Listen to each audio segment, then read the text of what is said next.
குரு பிரம்மா குரு விஷ்ணு குரு தேவோ மகேஸ்வரக குரு சாட்சாத் பரபிரம்மா தஸ்மை ஸ்ரீ குரவே நமக. கடவுள் அருள் டிவி நேயர்கள் அத்தனை பேருக்கும் இந்த விசு வாவசு வருஷத்தினுடைய பலன்கள் என்ன?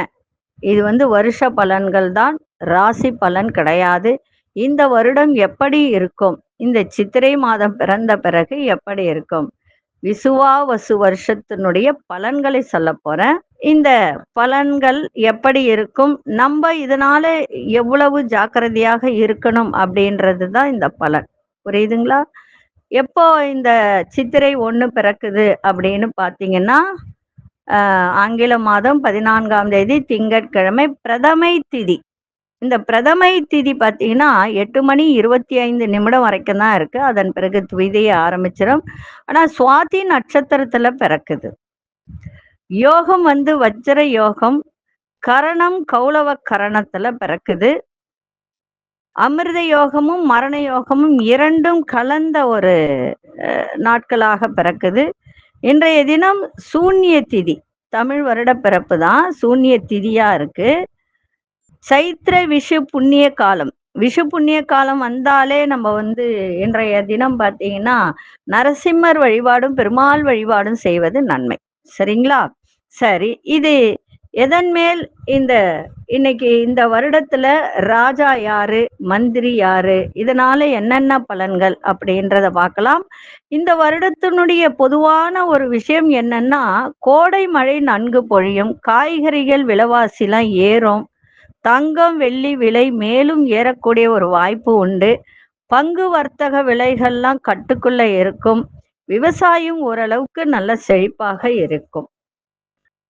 அதே போல இந்த வருடத்தினுடைய நவ நாயகர்கள் யாரு, உபநாயகர்கள் யாரு அப்படின்னு பார்த்தீங்கன்னா, சூரியன் ராஜாவாக வருகிறார், மந்திரியும் சூரியன் தான். சனி பகவான் சேனாதிபதியாக வருகிறார், அர்க்காதிபதியும் சூரியன் தான், மேகாதிபதியும் சூரியன் தான். ஏன்னா இதுல இன்னொரு விஷயம் என்னன்னா, மேகாதிபதி அப்படின்னு சொல்லும் போது மரம் செடி கொடிகள், மேகாதிபதினா மேகம், மழை பொய்கின்ற ஒரு தருணம். அதே மாதிரி சசியாதிபதி யாருன்னா புதன். புதன்னா யாரு? பிரஜை அப்படின்னு சொல்லும், பொதுமக்கள். ரசாதிபதி யாருன்னா சுக்கிரன். சுக்கிரன்னா சர்வம். அதே போல தானியாதிபதி, பசு நாயகர்கள், இதெல்லாம் நம்ம சொல்லிக்கிட்டே போனோம்னா புதன் சந்திரன் இவர்கள்லாம். சரி, சூரியன் ராஜாவாக வருகிறார்.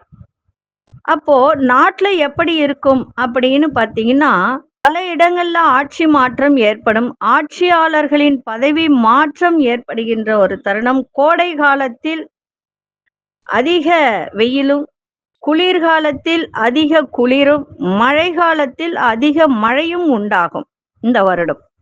இந்த சித்திரை விசுவா வசு வருடத்தினுடைய பலன் இது. அதே போல சூரியன் மந்திரியாக வருகிறார். அப்போ அரசியல் காரணமாக நாட்டில் போராட்டங்கள் அதிகரிக்கும், அரசாங்கம் கடுமையான சட்டங்கள் இயற்றி போராட்டங்களை அடக்குவர். திடீரென்று வரும் அரசியல் போராட்டங்களில் மக்களுக்கு துன்பமும் துயரமும் அதிகரிக்கும். ஏன்னா சூரியன் அப்படின்னாலே அரசாங்கம், கவர்மெண்ட் சார்ந்தது. சூரியன்னா அதை சார்ந்தது. அப்போ அதை சார்ந்து தானே வரும்.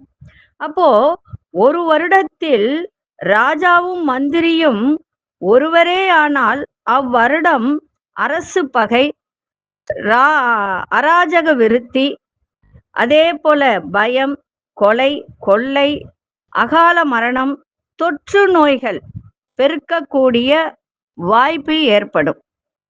ஏன்னா சூரியனும் ராஜாவே அவரே, மந்திரியும் அவரே. இப்போ ஒரே ஆளு மந்திரினா ஒரு ஆலோசனை சொல்வார்கள் இல்லையா?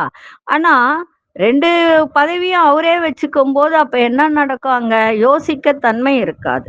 இந்த மாதிரி ஒரு விஷயங்கள்லாம் நடக்கும், நம்ம கவனமா இருக்கணும். அதே போல சனி பகவான் சேனாதிபதியா வருகிறார் இந்த வருடத்துல.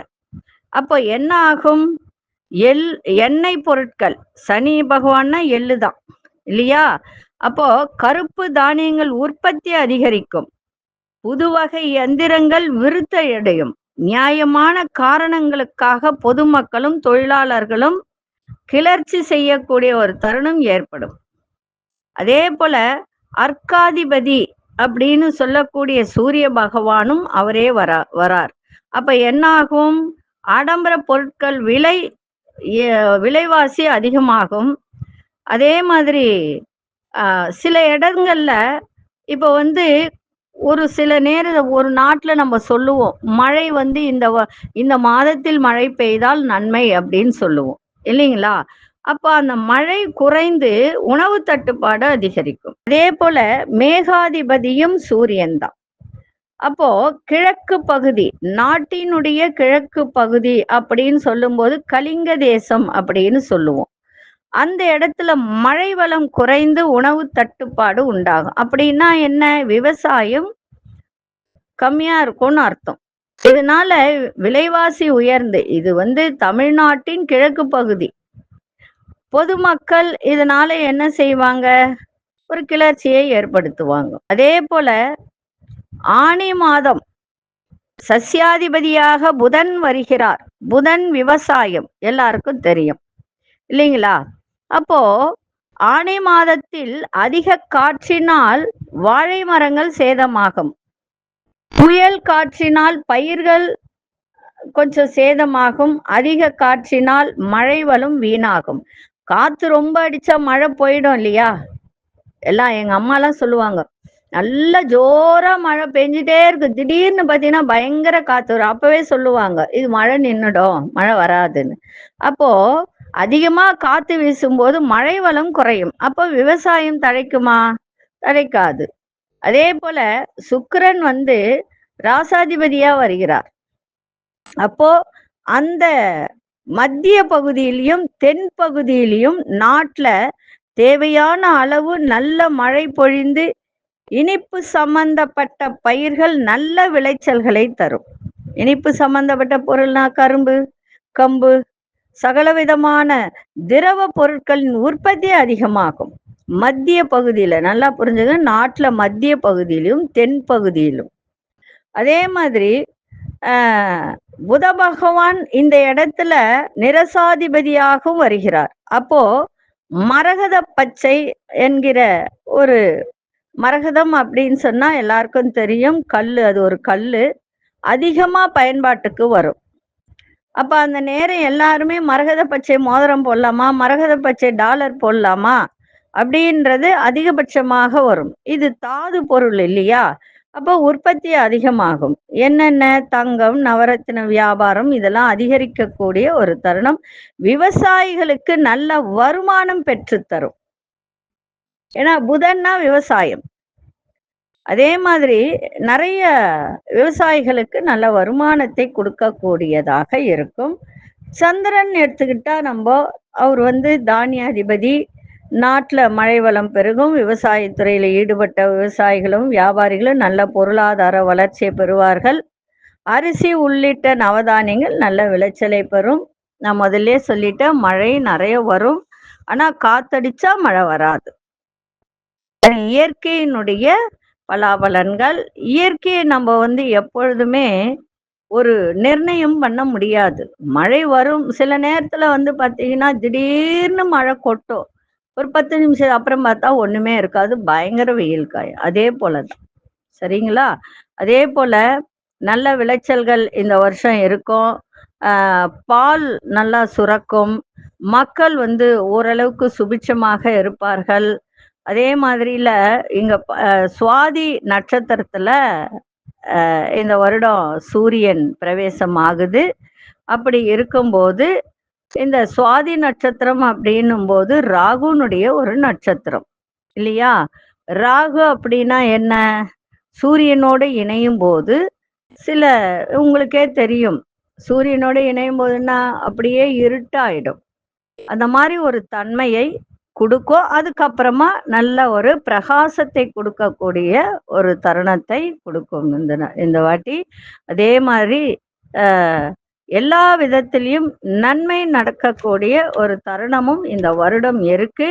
நல்லதும் கெட்டதும் இணைந்து இருக்கும். ஆனா சூரியன் அரசாங்கம் அப்படின்னு சொல்லும் போது அரசு சம்பந்தப்பட்ட விஷயத்துல கொஞ்சம் கவனமா இருக்கும்.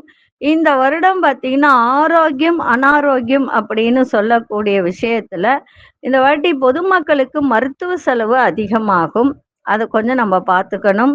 அதே மாரி பொதுமக்களுக்கு அரசாங்க இடையூறுகளும், வரி பிரச்சனை, வழக்குகள் இதெல்லாம் குறையும்.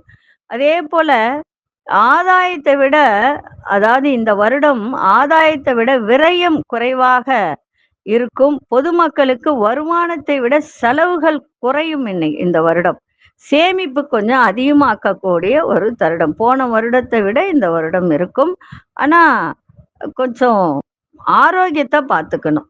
பொதுமக்களுக்கு மருத்துவ செலவுகள் அதிகமாகக்கூடிய ஒரு தருணம் இருக்கு. அதே மாரி பொருளாதார நிலை. ஒரு குடும்பத்த நம்ம எடுத்துக்கிட்டோம் அப்படின்னா, ஒரு பொருளாதார நிலை அப்படின்னா, அனைத்து நபர்களின் ராசிப்படி அதன் விரயங்கள் எப்படி இருக்கும்ன்றத அத மறுதினம் சொல்லுகிறேன். அதேபோல இந்த விசுவாவசு ஆண்டின் மழை அளவு எப்படி இருக்கும் அப்படின்னா, திருக்கணிதப்படி நான் சொல்றது அத்தனையும் திருக்கணிதப்படி. சூரியன் ராஜாவாக வருவதால் இவ்வருடம் அதாவது சொல்லுவாங்க, ஒரு மரக்கால் குருமணி அப்படின்னு சொல்லுவாங்க, 100 யோஜனை நீளம் அப்படின்னு சொல்லுவாங்க. அது மாதிரி மழை பொழியும். அதே போல ஆழமும் கொண்டதாக ஒரு மரக்கால் ஆகும். இந்த வாட்டி மழை அதிகமா பொழியக்கூடிய ஒரு தருணம் இருக்கு. அதே மாதிரி ஒரு பங்கு, அதாவது 5ல் 1 பங்கு மழை பூமியிலும், 10ல் 3 பங்கு மழை மலைகளிலும் காடுகளிலும், அரை பங்கு மழை சமுத்திரத்திலும் பெய்யும். அப்போ எங்க போகுது மழை? மலை பக்கம்தான் போகுது, காடு பக்கம்தான் போகுது. அங்க பெஞ்சா நமக்கு என்ன அதனால பலனா? ஒண்ணுமே பலன் கிடையாது. 5ல் 1 பங்கு தான் பூமியில பெய்ய போகுது. அதனால எல்லாரும் நம்ம ஆன்மீகத்துல ஈடுபட்டு மழை நல்லா பெய்யணும்னு வேண்டுங்க. ஏன்னா மழை பெய்தால்தான் விவசாயம் தழைக்கும், விவசாயம் தழைத்தால்தான் தானியங்கள் பெருகும், தானியங்கள் பெருகினால்தான் விலைவாசி கம்மியாகும், விலைவாசி கம்மியானால்தான் மக்கள் செழிப்பாக இருப்பார்கள். சரிங்களா? இந்த வருடத்தினுடைய பலன் இதுதான். ராசி பலன் அப்புறமா பார்க்கலாம். சரிங்களா? நன்றி, வணக்கம். கடவுள் அருள் டிவியை பார்த்தமைக்கு நன்றிகள். மேலும் இது போன்ற தகவல்களை தெரிந்து கொள்ள கடவுள் அருள் டிவியை சப்ஸ்கிரைப் செய்யுங்கள். மறக்காமல் பெல் ஐக்கானை கிளிக் செய்யுங்கள்.